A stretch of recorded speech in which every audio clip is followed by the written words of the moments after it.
Washington, D.C. Now, let's switch back to the Hong Kong protests. We looked at this from the perspective of those who were involved in them. Let's look at from the perspective of China, and you won't be surprised to know there's a quite different narrative. So, for example, here's an editorial in the pro-Chinese government English newspaper, the Chinese Daily.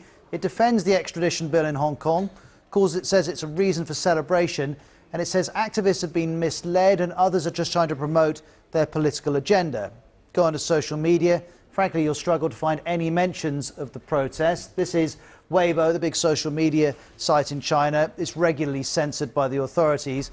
And even though there are more than 350 million people using this site, there are only a handful of references to protests in Hong Kong. And the only mentions we could find are from people who have a blue tick, which means they're a verified government account. And then this is what happened when we searched oppose sending to China on Baidu, which is the equivalent of Google.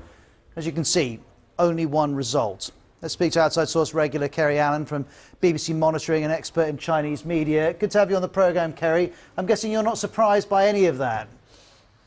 No, not at all. I mean, these have been huge-scale protests. There have been 1.03 million people reported as having taken to the streets. But actually, if there'd only been 10 people, the government would have censored this, because China's extremely nervous about any scale of protest that basically shows dissent or kind of dissatisfaction with the Communist Party. And even though this bill has Chinese kind of support, it's not been drawn up by mainland China. It's been drawn up by Hong Kong's government. So yeah, there's a lot of I'm not surprised to see outright censorship whatsoever. But also one of the things that's been quite noticeable is the fact that last week it was the Tiananmen anniversary, and suddenly the government has basically been caught with its trousers down. It's been a bit late in actually censoring content, and it's only really starting to pick up now. It was interesting. I mean, they could just ignore this, but clearly they've decided in the case of China Daily they're going to engage with what's happening and try and put an alternative narrative. Is it significant that's appeared in English language media?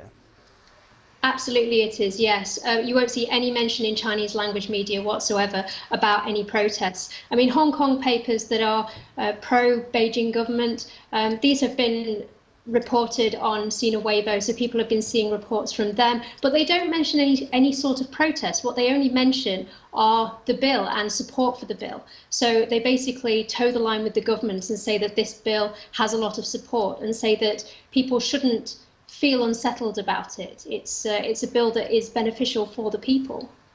Kerry, thank you very much. We'll leave it today, but perhaps we can talk again tomorrow once we've seen the scale of those protests and how the authorities react in Hong Kong.